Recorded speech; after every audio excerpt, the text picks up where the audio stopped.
Okay, first of all, I'm going to apologise because there has been a massive gap where I have not read anything, and I'm really, really sorry. So over the next, in fact tonight, I'm going to try and read all of them, record all of them, and just upload them one after a time, because we really have only got, what, chapter 19, chapter 20, chapter 21, chapter 22. That's it. Okay. Right, so there's no excuse, Mrs. Fish. Just get it done. Anyway, it's all kicking off, isn't it? So we've got Flabbergast's aunt has just turned up, and we're all feeling like it's all going to come out about 9 has got them there.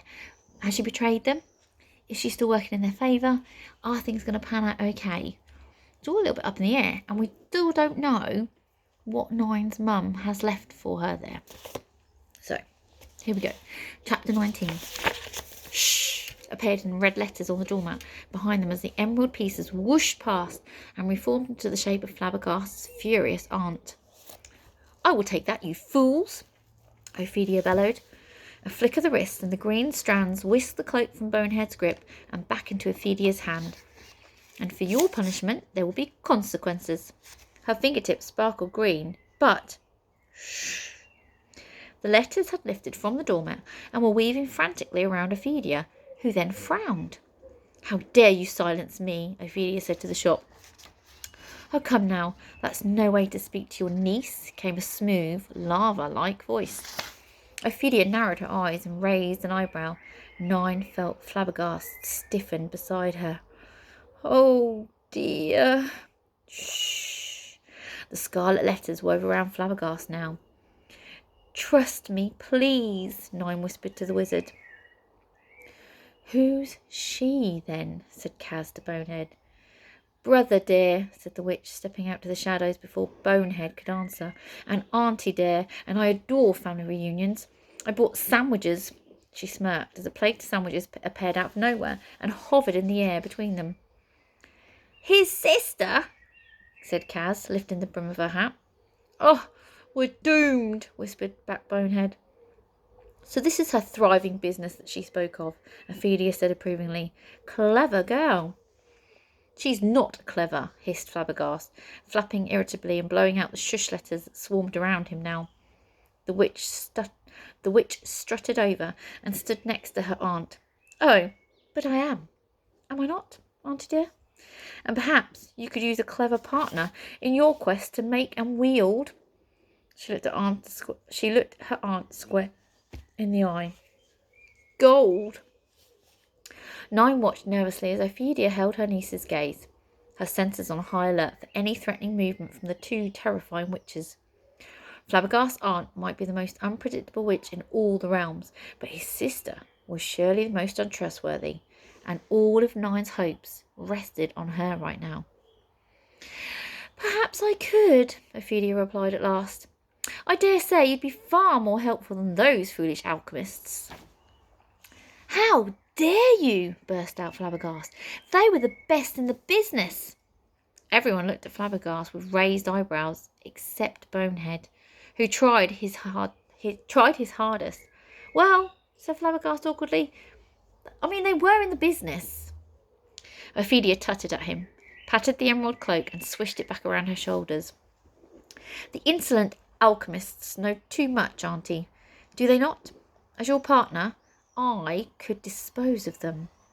"No, you blimmin' won't," Kaz cried, lowering her head and preparing to charge at the witch. 9 reached out and held her back with both arms. "No, wait," she hissed, bit her lip. This was clearly part of the witch's plan, but was it part of 9's? Ophelia reached inside her cloak and pulled out the little dish and the spoon. She presented them on the palm of her niece.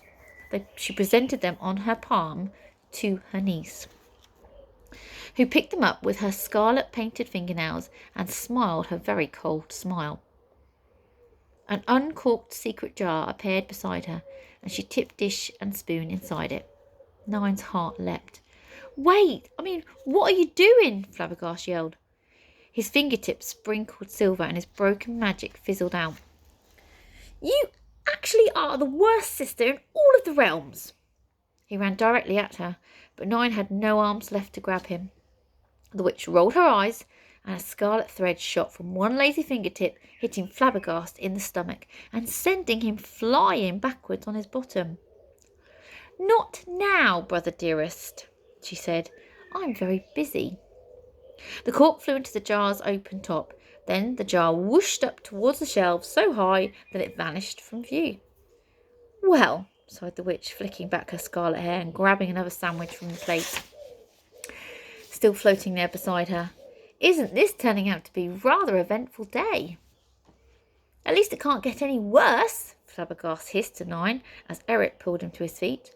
And then suddenly the door to the secret shop flung open, and a huge spiral of mauve-sparkled wind swept through the room. Nine's satchel flew up and hit her in the face. Ophelia's cloak was swept over her head. Kaz's hat flew up in the air, and the secret jars rattled and clinked all together. "Aha!" exclaimed a dramatic voice. "I, Gazillion the Unstoppable, am here!" "Oh, I take that back," said Flabbergast. "Oh, turnip, wizard," said Eric, his eyes wide.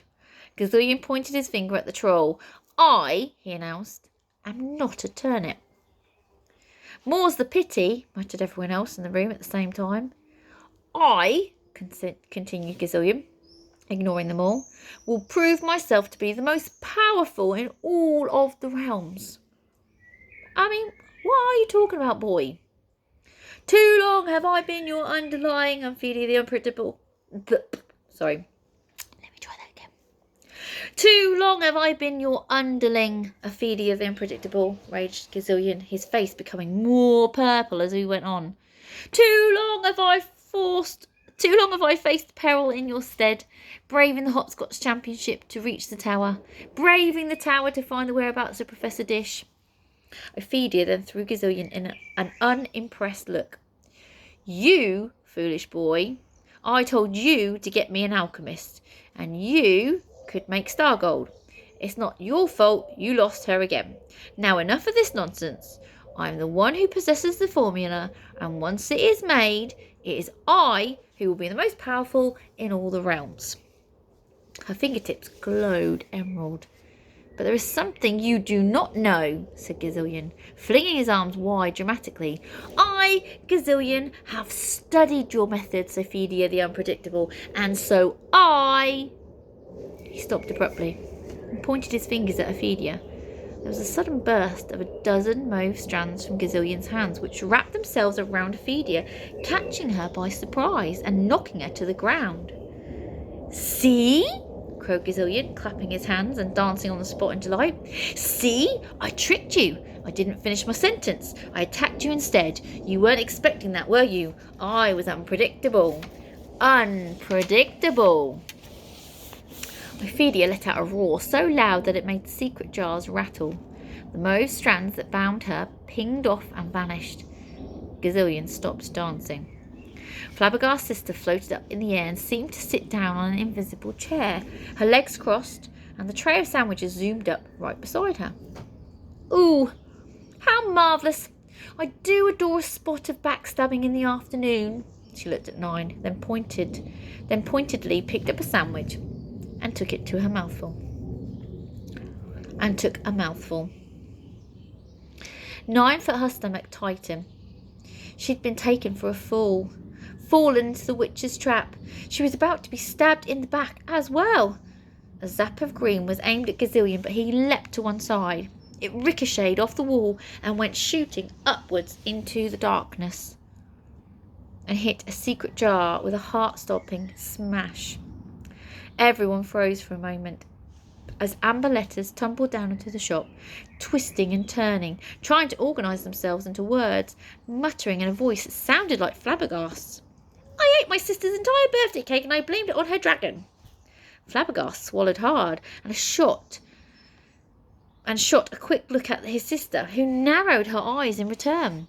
Gazillion seized the moment and sent a mauve thread back at Ophelia. She deflected it with a blinding flash of emerald. Then she and Gazillion stood facing each other, their eyes wide and fierce. The calm before the storm.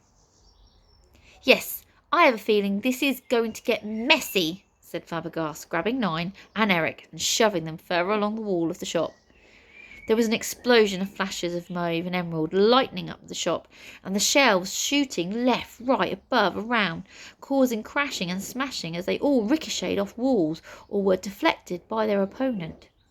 One went flying upwards again, causing a shelf to come hurtling in 9's direction, and she ducked, and as it hit the wall behind her with an almighty thump, 9 looked upwards.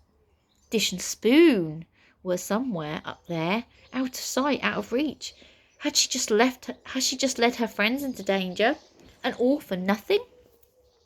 Gazillion and Ophelia both flew up into the air, twisting and spiralling around each other, shooting strands of magic at each other's limbs. "Dear, dear, such a shame when friends fall out," said the witch, ducking slightly as Gazillion went hurtling over her head. She casually placed her half-eaten sandwich back on the tray. "Shall we make it a little more interesting?" Her smile disappeared, and with a twist of her wrist, scarlet threads shot into Ophelia's cloak and snatched the 2 halves of the formula before Ophelia could react. The parchments floated in mid-air, suspended above Gazillion and Ophelia. Everyone stared at the parchment, then followed the scarlet threads back to the witch. "Give me that formula!" they yelled together. Then, in a whirl of colour, emerald and mauve sparks shot around wildly, illuminating the darkened room. They clambered over each other, pulling each other back, shooting colourful threads wildly in an attempt to reach the parchments first. 9 grabbed Eric and Kaz and pulled them further back into the corner of the room. "I say," said Bonehead, "this is all rather exciting. Takes me back to the Hopscotch Championship of 1831. He creaked his head slowly around to look at Flabbergast with non-existent eyes. Flabbergast ducked as an emerald streak of magic shot just above his head. "It's nothing of the sort," he scoffed. "Come on, what exactly did happen at the Hopscotch Championship of 1831? said 9. "Oh, must we speak of it now?" said Flabbergast. "Do you know, I rather think we should," said Bonehead pointedly. "Well?" said 9. Flabbergast grimaced. "Aldous the gloom-stricken." "Bonehead, you mean?" "And myself," continued Flabbergast, "were on a square 6, under attack from the formidable firework flower, regrettably. The wizard glanced at the skeleton. "I have allergies, madam, including certain pollens, and unfortunately at the time of the greatest of perils, when our survival was in balance, when there was a moment of terrible, tense silence as the firework flower poised for its final, deadly attack." "Did you sneeze?" Flabbergast squirmed. 9 turned to Bonehead. "You died because he sneezed?" "Oh, it was the most terrible, violent, loudest sneeze I have ever heard," said Bonehead woefully. "It scared the life out of me."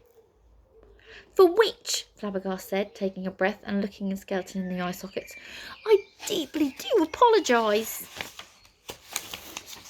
"Woohoo!" said Bonehead, standing straighter than 9 had ever seen him do before. He seemed to grow another 2 inches. "Bonehead," said 9, as emerald sparks hit the wall and bounced furiously around the room. "Ooh, I've been waiting a long time to hear that." Bonehead wiggled his fingers joyously. "Bonehead, get down!" "It doesn't matter. I'm already dead, thanks to the boy's nose," boomed Bonehead. "What more could happen?" Mauve sparks hit his skull and sent it flying off his shoulders and across the room. "Ah!" said Bonehead's skull from somewhere in the shadows. "Oh, for crying out loud!" 9 muttered. She looked over to see Gazillion being forced to spin around on the spot, the parchments being teased higher and higher at the end of the scarlet strands. "You double-crossing devil!" Ophelia roared at her niece. The witch held up a scarlet finger-nailed hand in protest. "Triple, possibly more. I've stopped counting." "You will not escape the consequences, girl." Gazillion stopped spinning and blasted Ophelia with mauve sparks, sending her flying backwards into the wall. The witch just smiled and picked up another sandwich. "We'll see." "Which clever," wibbled Eric, wringing his tail.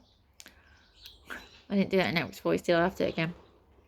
Which? Clever, wiggled Eric, wringing his tail. Which pain in the backside, said 9. A little help, boomed Bonehead's skull from across the room. 9 sighed. Just stay here, she said to the others.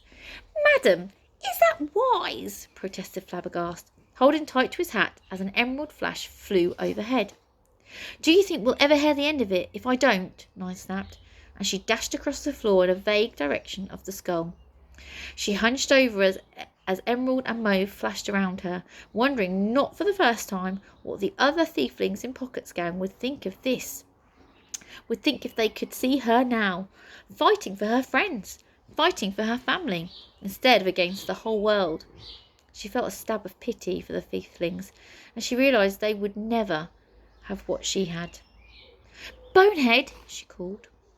Over here, boomed Bonehead's voice, although I'm not entirely sure where here is.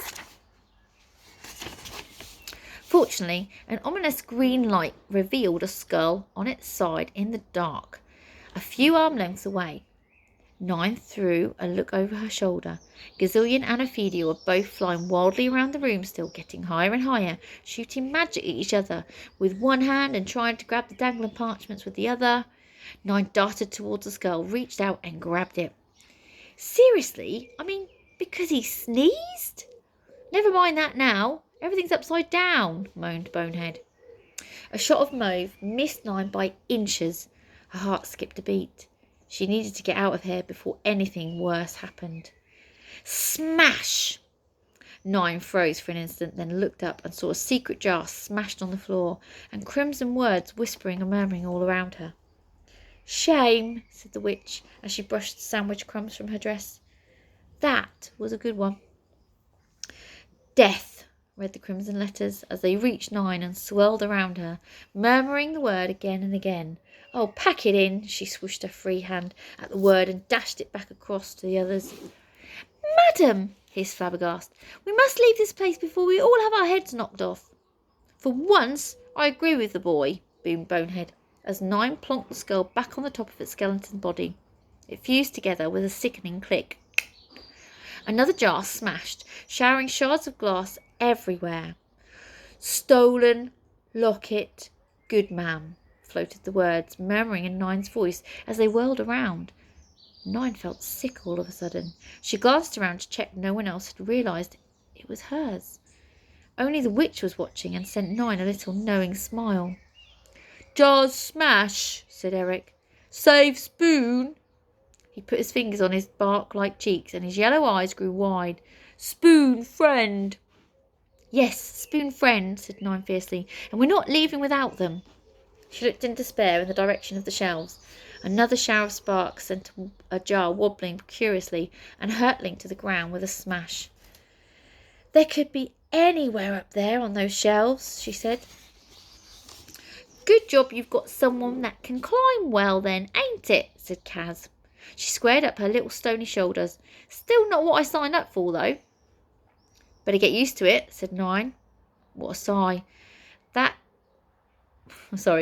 get used to it, said 9, with a sigh. This is pretty much a normal day for us. So it blimmin' seems. Kaz raised a stony eyebrow, took off her hat and handed it to 9. She took a deep breath, then hurtled across the emerald and mauve-lit floor on her little stocky legs, her elbows rocking from side to side as she dodged the magic. 9 watched as Kaz reached the shelves and, with incredible ease for someone so short and well-built, climbed her way up the shelves, examining the jars as she went. There were more smashes, more secret whispering and muttering as blue, purple, gold and green letters rushed around, organising themselves into words. Ophelia and Gazillion had now floated back down and were hurling each other repeatedly into the walls. You're a new one, Flabbergast's sister said, thoughtfully, still sitting in mid-air. She watched as Kaz climbed ever higher up the shelves, and then she released the scarlet grasp on the formula and let the parchment float down slowly towards the ground. You must be yet another one of my brother's waifs and strays, the witch called to Kaz, shrugging. Well, he has spares. Her fingertips glowed scarlet. No! A surge of panic shot through 9. Catapulting her legs into action, Nine ran in the witch's direction, her satchel thumping against her side. "Got it!" Kaz called down from a high shelf, brandishing a jar. Nine had nearly reached Flabbergast's sister, but, without even turning to look, the witch shot scarlet threads in Nine's direction. The blow hit Nine in the chest and threw her backwards. She flopped into the floor, gasping for a moment, then scrambled dizzily to her feet. Why had she been stupid enough to trust the witch? But it was too late. And that takes us to chapter 20, which has a turnip. So let's see what happens to Gazillion.